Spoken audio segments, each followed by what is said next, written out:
When I repeat this story, I have a vision of the little fireflies that were present that time. You know, we had them in New York. I can almost smell the fragrance of the flowers that were in the air around this house. And I'm getting scared. I'm really getting scared. It was about maybe a 30 to 40 yard walk from the car to the basement apartment where we had to go. I said, this setup is no good. Jimmy's not telling me anything. This guy is coming into the meeting. It was a summer day, like I said, in August. And you know, people, when I've said this in the past to someone, they say, well, Michael, why didn't you cut and run? You could have ran away. Honestly, people, it wasn't heroic.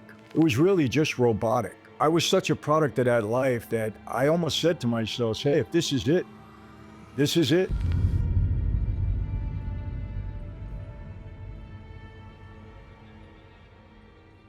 Hey everyone, welcome to another Sit Down with Michael Franzese. Hope everybody is doing well. All is very good, very blessed on this end. And as always, my friends, I give all the praise, honor, glory, and certainly thanksgiving to my God for that, because he deserves it, right? Like I always say. Anyway, you know, I've been asked this question quite a bit. You know, I have a big platform now, a membership platform. We have over 1,000 people in it. I've been getting a lot of questions from people about my former life and asking me, Michael, what was the scariest moment that you ever had in that life? Have you ever really believed that, you know, you were facing death? Did you ever have really a trying situation? Were you ever really scared? You know, and a lot of people ask that. And, you know, and I guess there's some kind of fascination, you know, with maybe when you think you're going to meet your maker, people are interested in how you react to that. So I want to, you know, relive a story that certainly wasn't pleasant. It was very real in my life. It certainly had an impact on me. It's part of my former life, something that many of us had to deal with at one point in time. Some of us didn't come out of it okay. Fortunately, I'm here, so I came out of it. But it was a pretty scary situation, and it did have an impact on me, you know, later on in my life. So let me describe it to you, and tell me what you think afterwards. You know, there was a point in time when I was making a lot of money in that business. I think all of you know that. We don't have to go over it. I was in the gas business. We were defrauding the government out of tax on every gallon of gasoline, taking in $1 million a week, millions of dollars a week, I should say. It was a very lucrative operation. And, you know, I was one of the younger guys, and, you know, you have to fight certain things. It's just like in the real world. When you're a younger guy, and you're basically competing with some of the older guys that have been there longer than you. This happens in corporate America. It happens in the church. It happens, you know, everywhere.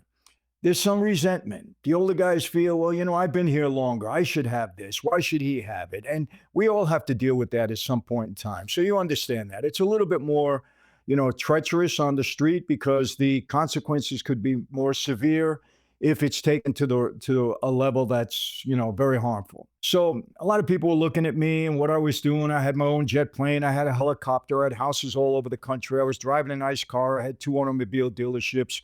And I was by far one of the younger guys, one of the youngest guys that got made during that period of time when they were making people. So there was a story that came out, and I think it was the Long Island Press. I don't know if that paper's there anymore, that said that I was becoming powerful enough to break off from the Colombo family, which was my family, and start my own family. Now, there was no truth to it whatsoever. It was a fictional story. Some writer just brought it up out of his head. Who knows? You know, maybe they needed some content that week. And so he writes this crazy story. But quite honestly, it started to get into people's heads, my boss, the people around me. And by the way, let me clarify something right now. There's some of you on here that get very uptight when people call me a boss. Let me explain this to you. I have never called myself a boss. That never has come out of my mouth. I don't say it now. I've never said it in the past. But the media has said it. People online have said it. They say it. I was never a boss of my family. Never. Let me get this clear so nobody, you know, gets mad at me and says, Michael, you were never a boss. I hear that all the time. It's silly. But some people that are into this mob genre stuff, they think they have to repeat that. I have a question for all my friends and followers. Have you tried my wine yet? You know, in the last 2 years, we've made tremendous progress with Franzese wine, and it's really all thanks to your support, and obviously because people are finding out we have a great wine at a great price. In 2025, we aim to become a national brand, and I want all of you to be a part of it. Every bottle you buy, every story you share builds more than a brand. It fuels a movement. The story of our wine is one of people having second chances and of lives being transformed. That's the truth. So go to my website, franzesewine.com, and get your bottle today. Salud, my friends. However, I was a caporegime. The title for a caporegime is street boss. What exactly is a caporegime? A caporegime is a captain.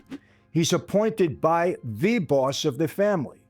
And when that caporegime is appointed, he is given soldiers under him, and he becomes their immediate street boss. So in a sense, I was a boss of the men that were placed under me by the boss.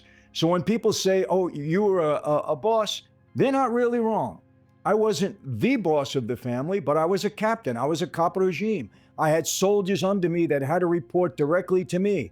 They couldn't go directly to the boss. They had to come directly to me first, and then I would intercede for them if they had to go to the boss.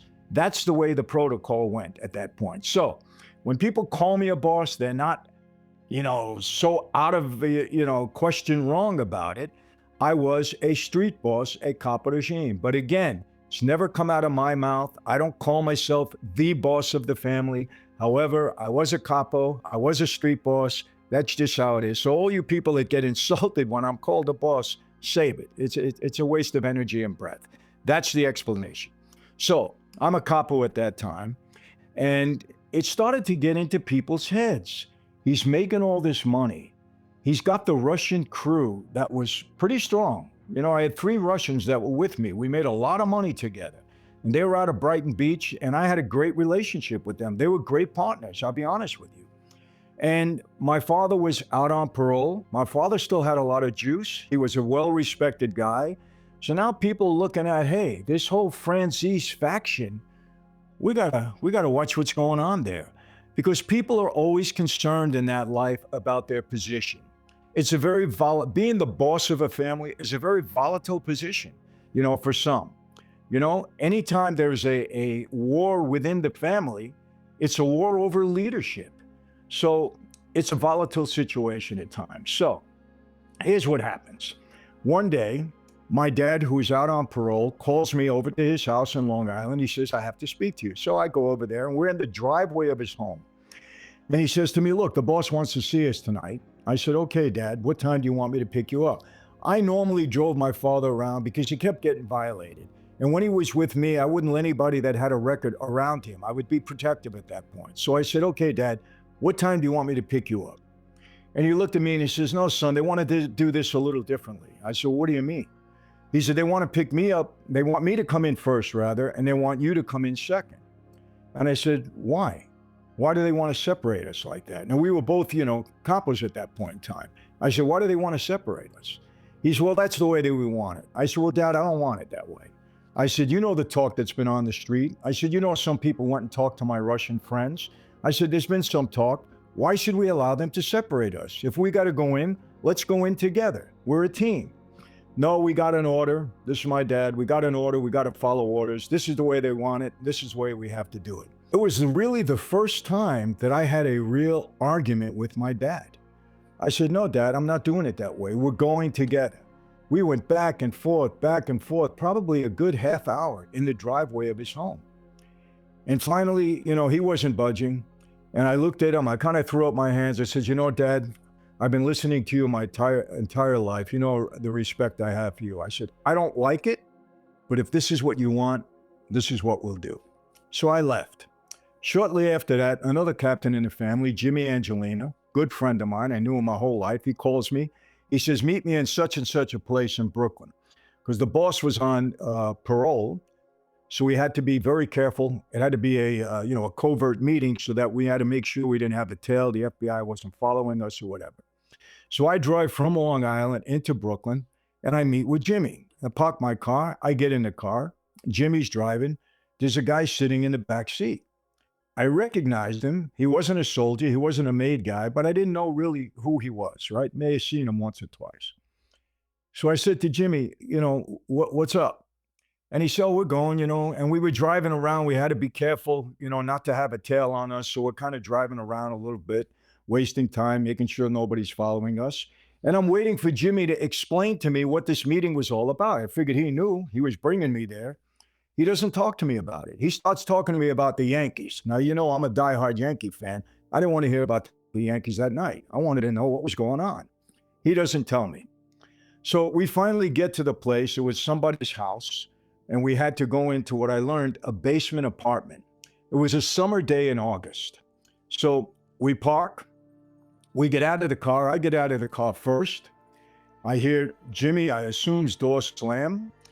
And then the guy that was in the back seat, his door shuts, right? And they're walking behind me. Now I'm saying to myself, what is this guy going into a high-level meeting?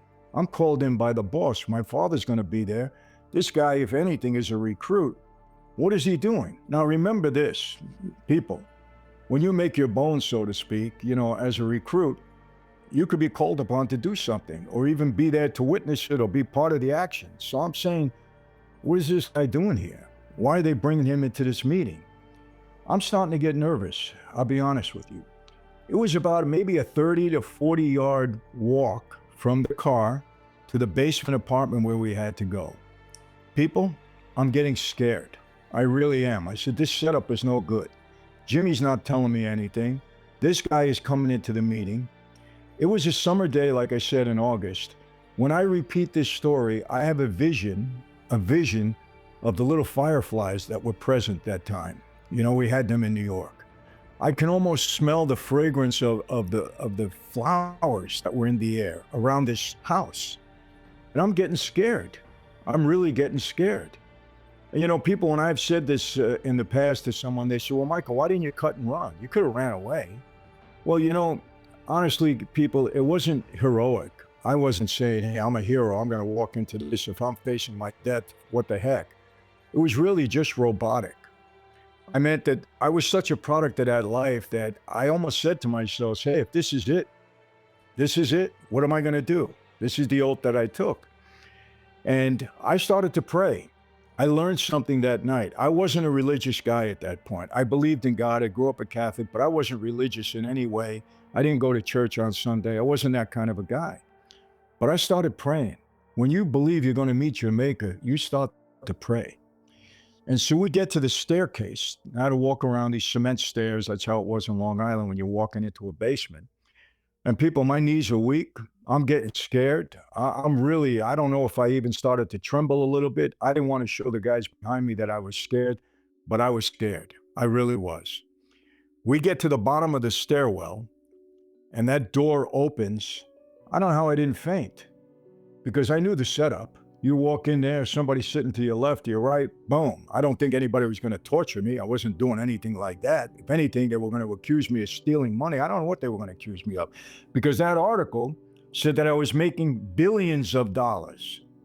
We weren't making billions of dollars. We were making a lot of money. There's no doubt. You know, my indictment said we stole $2 billion. Hey, who knows? It was a lot of money. But that's what it said. So I'm saying, is this what these guys are thinking, that I'm holding out on them? Anyway, we walk into the room. Obviously, I didn't get shot. I'm here, right? And we sit down at the table. And I'm not going to mention the people that were in there, but they were grilling me. It was my boss at the time. You know who it was. And they were really grilling me over this article and the amount of money. And I was turning in a lot of money to the family. A lot. Millions. Turning in a lot. And they're grilling me over it. And I said to them at one point, I started to get mad. I said, hey, they write an article about me taking over the family. It's true. When they write about everybody else, it's a lie. I said, since when do we believe what's said in the media? What evidence do you have of this? What proof do you have of this? I know guys went to see my Russian partners. You were satisfied with what they had to say. Whoever went there, I'm not pointing fingers, but that's what happened. I know that. They came back to me and told me. I said, you have every right to check on me. No problem there. I said, but what evidence does anybody have of this? None, right? We're going back and forth, back and forth. I was getting angry, but then I remembered, people, a good lesson. You never outshine the master. My boss was my boss. I had to be respectful. I understood that. So I started to catch a hold of myself and say, listen, if you got something against me, then use it. But not an article in a newspaper written by some jackass, half-ass reporter that wants to create a story. I said, come on. Is that what we've come to? After maybe a half an hour or so, okay, everything was fine. We talked a little bit more about the business and so on and so forth. They asked me a couple of more questions. I gave them the answers. Everything was good. When it was finished, come on, let's have a glass of wine. You know, we didn't mean to shake you up, but you know, when we hear something, we got to pursue it. You know, it gave me that kind of small talk. So, you know, we're making nice with each other. We're all doing that and everything is fine. My father wasn't in the room. Now, I didn't ask, where's my father? You know, there's certain things that you just don't talk about or ask at that point in time. I didn't say a word. Maybe he didn't show up. I don't know if he was in there before. You know, at first, when they were really grilling me, I said, was my father dead? Did they kill him? I was thinking that, quite honestly, because just because I was sitting down, it didn't mean that this was over with. Maybe if they got an answer that they didn't like, I might have got something in the back of the head. I didn't know. So anyway, we do some small talk. We do the respectful thing, and everybody hugs. And yeah, I go to Jimmy. I said, Jimmy, I got a long drive. Take me back to my car. Let's go. So we leave. We get in the car. Now it's only me and Jimmy. And I was very angry with Jimmy. I knew Jimmy my whole life. And I looked at him, and I was going to really blast him verbally and say, you don't tell me what was going on in here. I know you my entire life. You're my friend. You don't warn me. You don't say anything to me. Before I said that, he said, before you say anything, Michael, I want to tell you this. And I said, what? He said, this was very serious tonight. He said, this could have been a problem for you. And I said, well, what did you hear before that? He said, look, it doesn't matter at this point. All I'm telling you, it was a problem. You held yourself up well in there that night. You told what you believed to be the truth, and I think everybody understood that, and they believed you. I said, well, Jimmy, there was no evidence to the contrary, was there? And he said, but it could have been a real problem. So when he said that to me, I looked at him, I said, what kind of friend are you? I said, you knew this. You were walking me possibly into a death trap. You might have even pulled the trigger, Jimmy. And you don't tell me, you don't say a word to me? And he looked at me. He was a very smart guy. He knew the life well. He looked at me and he said, well, let me ask you a question, Michael. I said, what? He said, if it was the other way around, would you have told me? And he got me, people. I just sat there for a minute in the car, and I looked at him and I said, honestly, no, I wouldn't have told you. He said, Mike, that's the life we lead.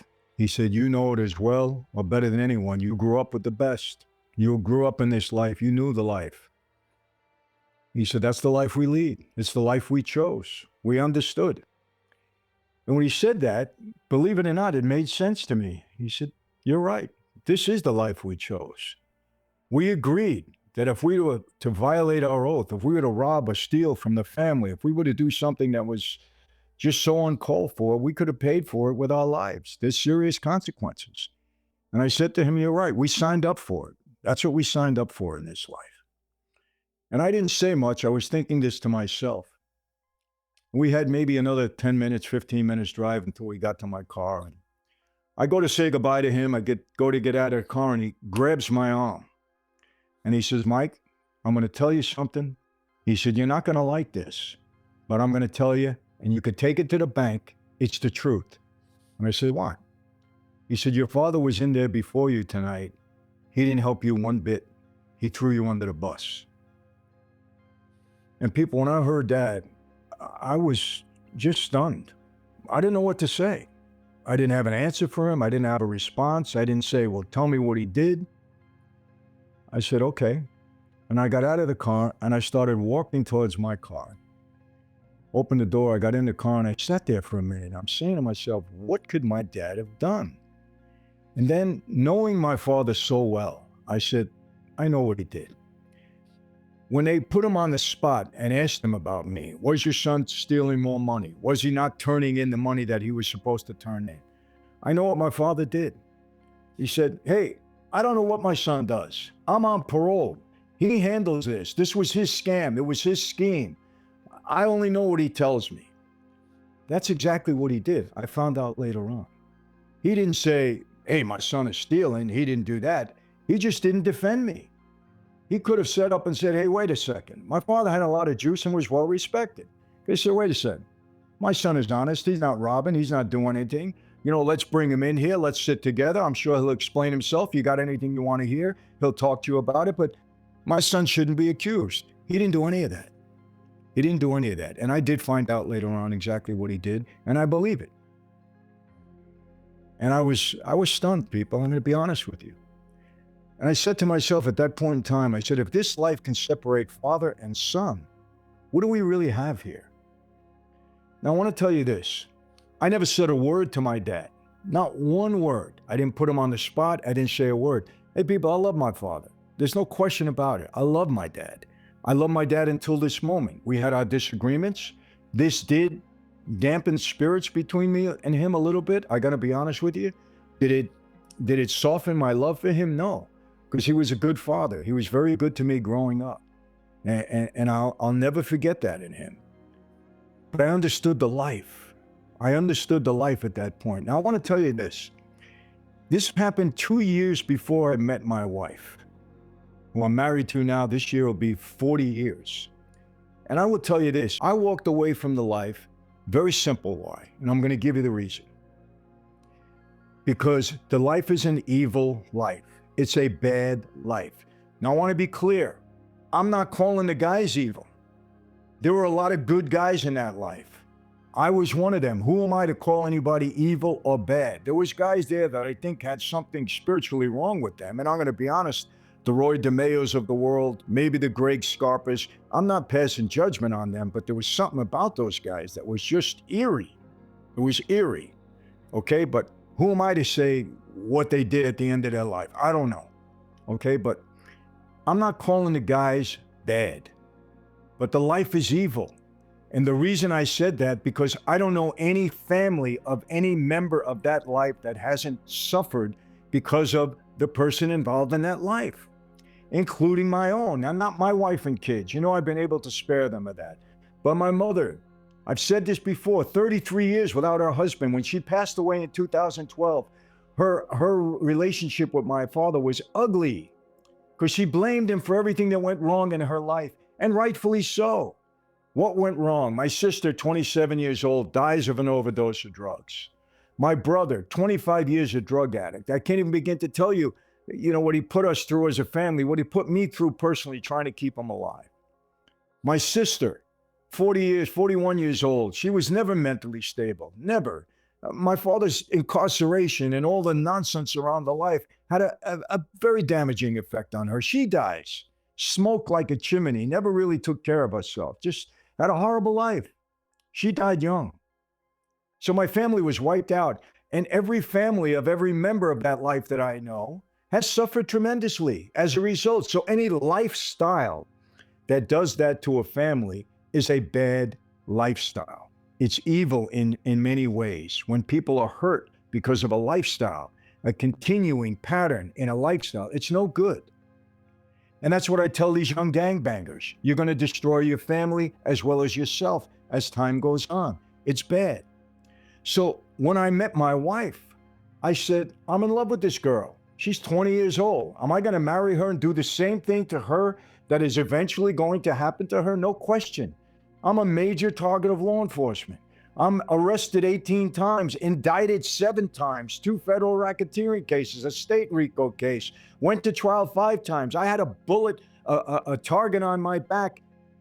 They're never going to let me go. I had a 14-agency task force assigned to bring me down and put me in jail the rest of my life. So why would I do this for this young girl? Now, honestly, did my father's actions that night have somewhat of an impact on me? Absolutely. And I'm going to tell you why. Because I love my dad so much that I don't know that I could have walked away. I don't know that I would have chosen the girl over my father, because I knew it would hurt him if I turned my back on that life. If that incident didn't happen, I don't know that I would have walked away, honestly, because I wouldn't want to hurt him. But on the other hand, I realized, becoming a person of faith later on as a Christian, I realized that God used that situation that night to do 2 things. Number 1, to break this earthly bond that I had with my dad, because our bond was very tight, regardless of what anybody says and all the nonsense. I didn't go to his funeral, all that garbage that's thrown out there, and people don't have a clue as to what happened and why or what. I had a very strong bond with my dad. I loved the man, and he loved me. And he expressed his love to me and me to him. I don't know that I could have done it, but God showed me two things. Number one, he had to break the bond I had with my father. He had to show me you can't rely on anybody 1,000% in this life, Michael. And secondly, I believe he showed me that I could face death, because I did face it that night. I was scared. I was trembling. You bet. I was no hero, but I faced death that night. So knowing that I was going to have some challenges and obstacles in front of me by walking away from that life, I believe that God interceded at that point and said, okay, this is a setup for preparing you for what's going to happen in the future. And God does that. Everything we go through life, when you finally turn to the Lord, is a setup for his preparation, for his purpose in your life. I've learned that throughout the years. Honestly, me being in solitary confinement for almost 3 years, God prepared me during that time. He had to break me. He had to take me down to my lowest level. And people say, oh, you only became a Christian because you were in jail. No, that's not true. I did 5 years in prison before I went back in and violated my parole. And that's when I turned to the Lord later on. But people throw things out there because they want to talk like they know things. No, it's not that at all. God used that time putting me in solitary to break me down, because he said, I have something planned for you. I have my purpose in your life, and you're going to learn it now. I'm bringing you to your knees. And he certainly did. No question about it. I was gone. He broke me. And that's what happened, people. So what's the moral of this? I want to tell you this. I walked away from that life to preserve a life with my wife, because I loved her. I didn't walk away because of God at that point. I wasn't a Christian. She was.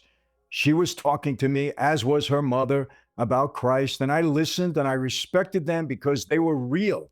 I watched them and they lived their faith. My mother-in-law was the strongest woman of faith I ever seen in my life. She was a prayer warrior. The woman prayed me to where I am today. Yeah, I believe in God. It makes sense to believe in God, but I can handle my own situation. That's what I believed.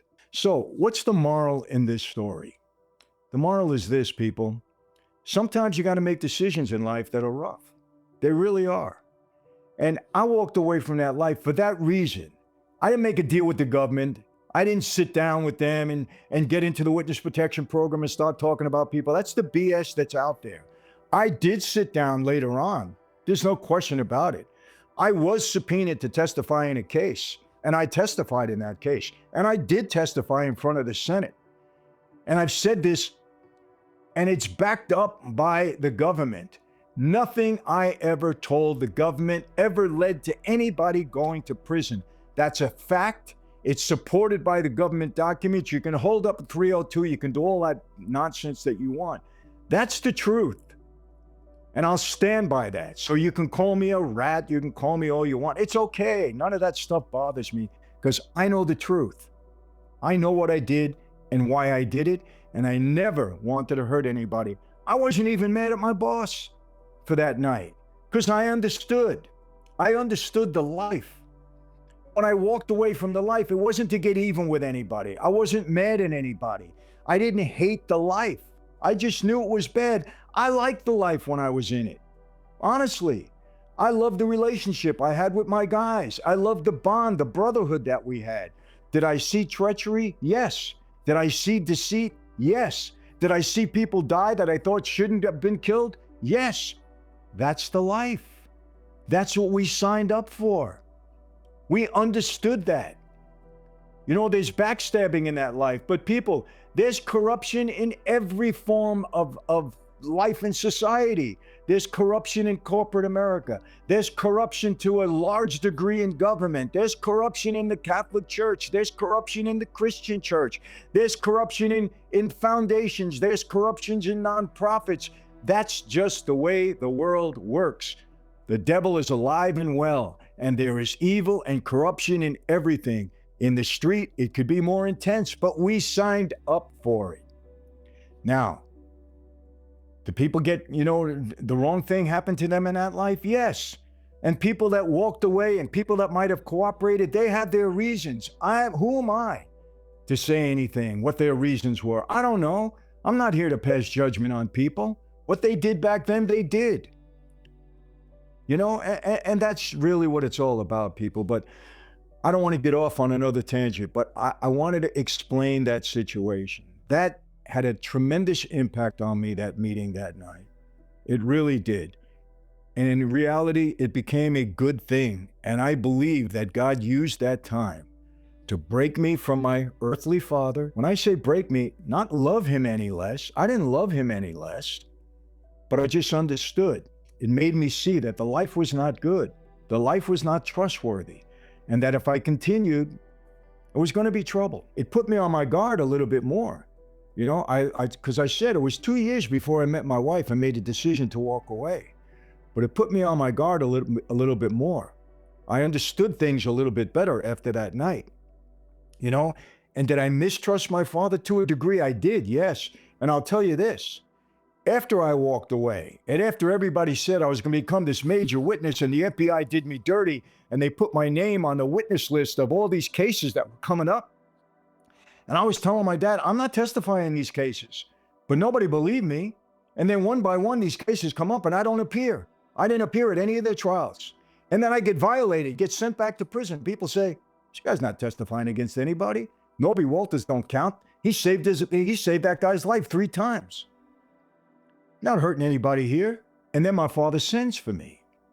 And when I was in prison, honestly, the FBI came in, hey, contract on your life. Persico put it on your life. We got word from all our informants, and your father went along with the contract. And I said, well, let me worry about that. I knew my father wasn't going to put a bullet in my head. I knew that. Did he go along with it? Well, maybe, he had to protect himself. He had to say, hey, I don't know what my son's doing, but if he violated the oath, what do you want me to say? Would he have done it? No, absolutely not. I don't believe that. 10 years later, after everybody knew I wasn't going that route, because I had sent word back, don't worry about it, not hurting anybody. 10 years later, my dad sends for me. He's out on parole again. He was violated in the interim. He's out on parole again. He says to me, I need to see you. I said, okay. He said, I want you to meet me in such and such a place. I said, nope, I'll meet you at your house, Dad. Well, you're on parole. I'm on parole. I said, don't worry about it, Dad. I know how to shake the police. I'll be there. I'll be there early in the morning. No problem. And I walk in the door, 5:30 in the morning. I'll never forget. My dad is standing there with his arms folded, and he looks at me. The first things he said to me, if you would have listened to me, you'd have been the boss of the Colombo family. And I shook my head. I said, Dad, are you in like the Twilight Zone? Are you in kind of a time warp? I said, I serve a different master now. Those were my words to him. And he looked at me and he said, you mean all this Bible religious stuff, it's really true? I said, yeah, it is true, Dad. And he looked at me and he said, okay, let's talk. And we went in the kitchen and we sat down for about 2 hours and we talked. And I gave him my side of the story. And I sat down with him and I said, Dad, I'm not destroying my wife's life. Just not going to do it. I said, you know what, Dad? How many times did you sit down with me and tell me, Michael, excuse my profanity, I never go off. But he said to me just like this, Mike, this life is full of shit. You know that. I take an oath. He said that to me many times. And I knew what he meant. He wasn't renouncing his oath. My dad was stand up all the way. You could have shot my dad. You could have put ice picks in his ears. He would have never testified. My dad was the most stand-up guy I ever met in my life. Regardless of what anybody said, the most stand-up guy I ever met in my life. He took that to his grave. That was more important to him than anything else in his life. That was his legacy, and he stood by it. And I have some respect for him for that, a lot of respect, even though in the interim, my family was destroyed because of the position that he took. But that was the oath he took. He wasn't going to violate it, and I respect my dad greatly for that. I really do. Even though the family was destroyed, that was the choice he made. His oath was more important than anything to him. But on the side, my dad and I talked a lot. We had a lot of very, very intimate conversations, my dad and I. We understood. And did he want me to be boss? Yeah. When he was broke as a captain, Junior, Carmine Persico broke him as a captain. They said it was for his own good because he kept getting violated and they didn't want to assign any men to him. I was very angry at that. He said, Dad, it's so disrespectful. How could they do that to you? I was a captain. You got broke? He said to me, son, bide your time. Don't say a word. He said, one day we're going to take over this family. He said, mark my words. Just keep doing what you're doing. He wanted that for me.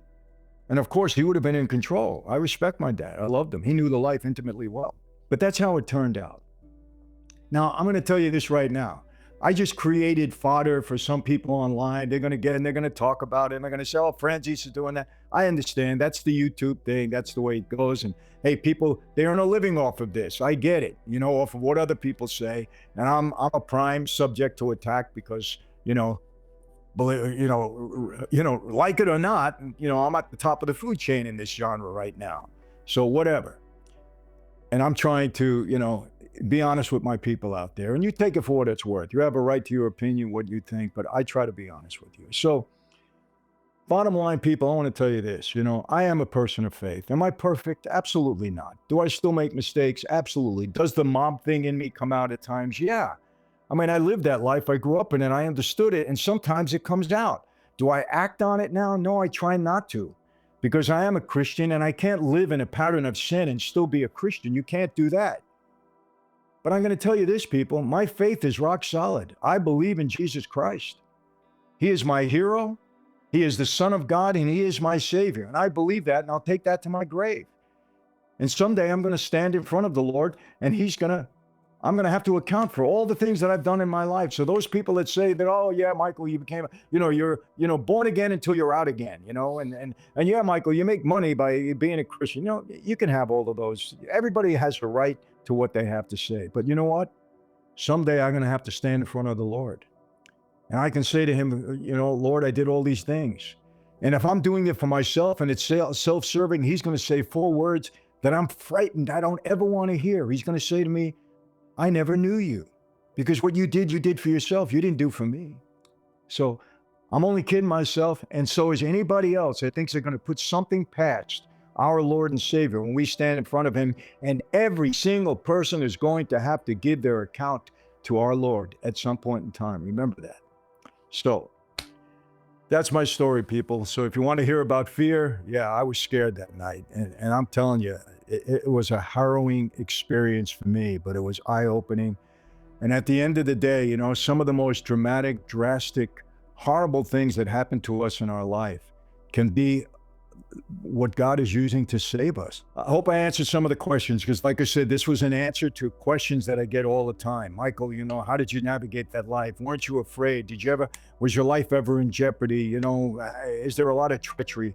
I get that question in different forms all the time. So I wanted to tell you my most, scary and harrowing experience. I want to say this, people, my platform, michaelfranzese.com/family. We had 300 people join over the weekend.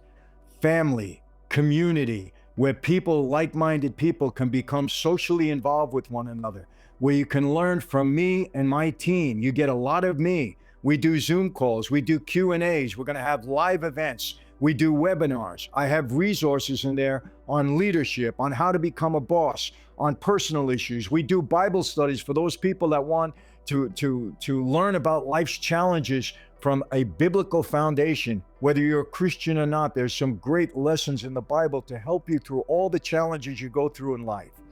300 people over the weekend. I am really encouraging you to join. We want this to be a worldwide movement. We need a sense of community to come back into our country and into our world. That's what we need. All this divisiveness, it's no good, people. We need to come together. We don't need another 9/11. We don't need another attack. We don't need more fires in LA. We need to come together as a community, as a country, as a nation, as we have to, people. That's the only way we're going to survive. Every other nation that was in control, that lost, was destroyed from within. We can't let that happen to the United States. We need to come together as a people. I travel this country. There are wonderful people in this country. Everywhere I go, I'm received so well that I've become in fellowship with people all over the country, really all over the world. There are good people. that are being misled, are being divided from garbage they hear from people that have other things in mind, that want to be in control, that want power, that want money. And so they give you false information. They try to turn you against other people. All this DEI stuff and all this garbage they're putting out that we don't need a family anymore. We need family. We need community. We need neighborhoods. We need like-minded people joining together. So please, michaelfranzese.com/family. I guarantee it'll be a great experience for you. And if not, hold me to it, because this is, in a way, my legacy. This is what I want to leave. I want to leave behind that, hey, Michael Franzese created a community where people have come together for the good of their families, their neighborhoods, and this country on a whole. michaelfranzese.com/family. People, that's it for today. How do I always leave you? Same way, never going to change. Be safe. I think the country is becoming safer. I think we're witnessing that in the last 4 or 5 weeks. Be safe. Watch yourself. Ladies, watch your backs. Be careful out there. Be healthy. I think we're going to start to witness that. RFK Jr. is in there. He's going to do the job. He's going to make us healthy again. What's wrong with that? And you know what? I think he's going to make us more prosper again. Not RFK, but our president, in finding all this abuse of our taxpayer money. People on the left that are upset with that, what's the matter with you? What do you got to hide? Why don't you want to find this abuse, this government abuse, these government agencies and these people that are putting money in their own pockets and spending money on things that do not benefit us here in this country? It's disgusting that they would argue with that. It's very telling, people. They got a lot to hide. Be safe, be healthy. And yes, I mean this, people. Take it for what it's worth. I want God to bless each and every one of you, your families, your neighborhoods, your community. I am thankful for those of you that support me. I mean that. I wouldn't have a platform without any of you. I don't have a swelled head. I'm not a narcissist in that way. I don't even know how this platform grew. I didn't have any expectations for it. I said, oh, everybody's going to join this platform because Michael Franzese is so great. No, I never knew that. I didn't even want to get on YouTube. It was my team that pushed me. And you all made it grow. So I'm beholden to you. I really mean that. And I want to bless you because you've helped me prosper. And I really mean that. And so thank all of you. God bless each and every one of you. And people, God bless America. Please, God bless America. And yes, I'll see you all next time. Take care.